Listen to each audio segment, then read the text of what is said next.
So this is the brand new iPhone 16 Pro, and I've actually had this device for the last couple of weeks, and I've just been playing around with a bunch of different settings and using it daily to see how it performs, because not a lot has actually changed since last year. Now, in terms of design with the iPhone 16 Pro and the Pro Max, the biggest difference almost is the change in colors. So this is the desert titanium color, which looks a lot like the old gold, but just slightly muted. And I know not a lot of people are massive fans of the desert titanium, but it has actually grown on me. But then you also have black, white, and natural titanium if you really want a different color to the desert titanium. This year around, we still have the titanium frame, which I am 100% a fan of. For me, it feels better in hand, and the more matte finish is something I love compared to a glossy finish. But then if you also take a look at this side, we have this new camera control button, which allows you to easily launch the camera app by simply clicking the button on the side. And then from within the camera app, you can then have some other features like zooming in and out, changing the aperture, and even just shooting photo or video, which I have to say is handy, but I haven't really found myself using it all that much apart from launching the app. But it might also just be muscle memory that is forcing me to use the screen instead of this new side button. Now you can also change what the camera button does to either launch the code scanner, magnifier, Instagram, or even just turn it off.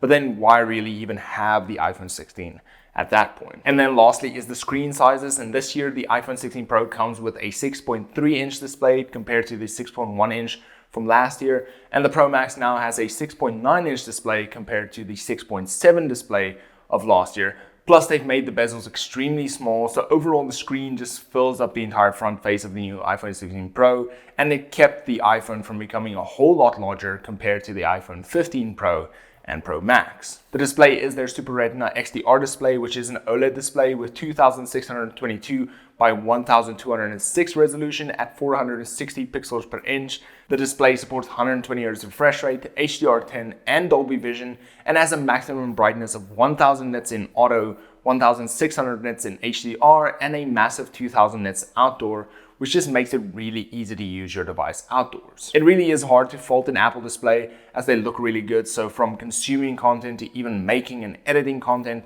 the display of the iPhone 16 Pro is really nice. Now, of course, I rock a cover on all of my smartphones, and the ones I've been using are from Taurus, and they sent over a bunch of their O-stand cases for me to try out, and I honestly really love them. Now, the biggest feature of these cases is the ring that flips out and allows you to stand your phone either in portrait or landscape mode to either record or consume content, but then you can also use it with your fingers just to prevent it from falling out of your hand.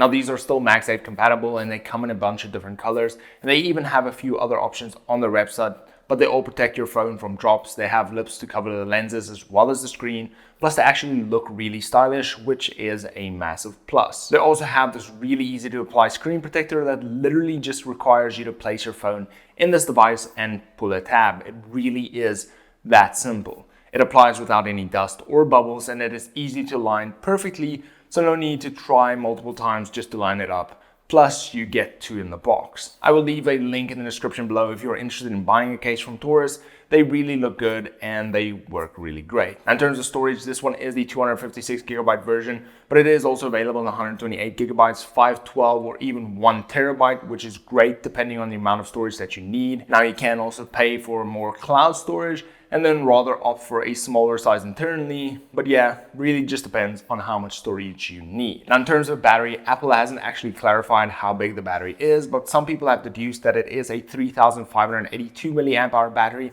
under the hood, which doesn't sound like a lot on paper, but the battery life on the iPhone 16 Pro is really amazing. I've been able to easily get an entire day's worth of battery out of it, and even when I just got it and played around with a bunch of different apps and games, the battery just lasted extremely long. But it does support fast charging with up to 25 watts with the MagSafe wireless charger and up to 30 watt wired, which is decently fast at least. So if you ever find yourself needing to top up during the day, at least you have those options. Now, powering the iPhone 16 Pro is their new A18 Pro chip, which has a 6-core CPU, a 6-core GPU, which is able to destroy any task you might throw at it, whether that is record videos, edit photos or videos, and even playing games. It does it all without any sort of stress. I even tested Assassin's Creed Mirage, which for context is the actual game and not a mobile game, and it ran it extremely smoothly, and I was even able to connect my PS5 controller to the iPhone to use it for gaming, which just made the entire experience so much better. And then it also has a 16-core neural engine, and this entire chip of course will be tuned for Apple Intelligence,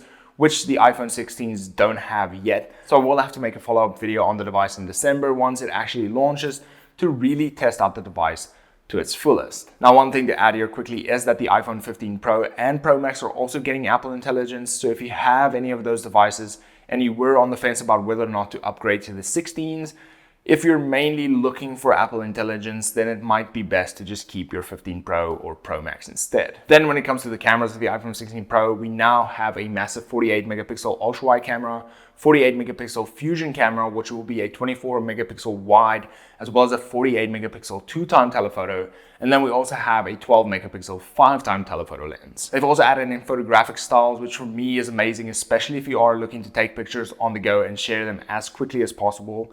Then this is really cool. So what it allows you to do is to, in essence, color grade your photos so they always have the same style to them.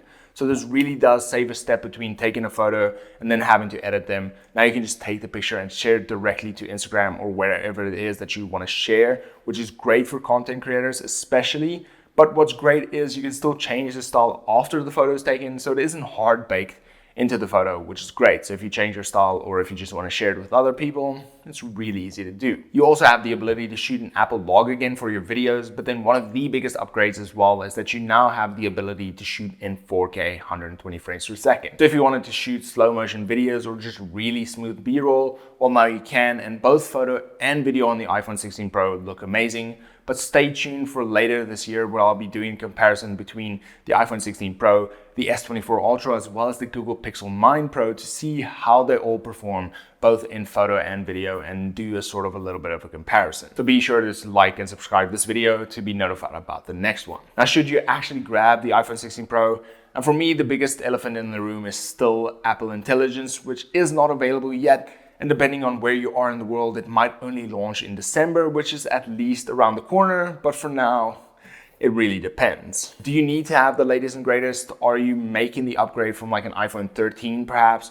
All of those will really determine whether or not it is a smart move or not. For me, if you're upgrading from like a 14 or a 15, then it might not be that big of a jump and it might not be as worth it as, say, jumping from a 13, maybe even a 14 as well. But if you're rocking an iPhone 15 Pro or Pro Max, then it's probably not worth it to go for the 16 Pro or Pro Max, as you're getting, in essence, the same device without the camera button. But also, at the end of the day, you can spend your money on whatever you want. So if you want it, then yes, it is a great phone and you should probably buy it. But at the end of the day, it is Apple, so you're not really buying a lower end smartphone, so you will be happy regardless.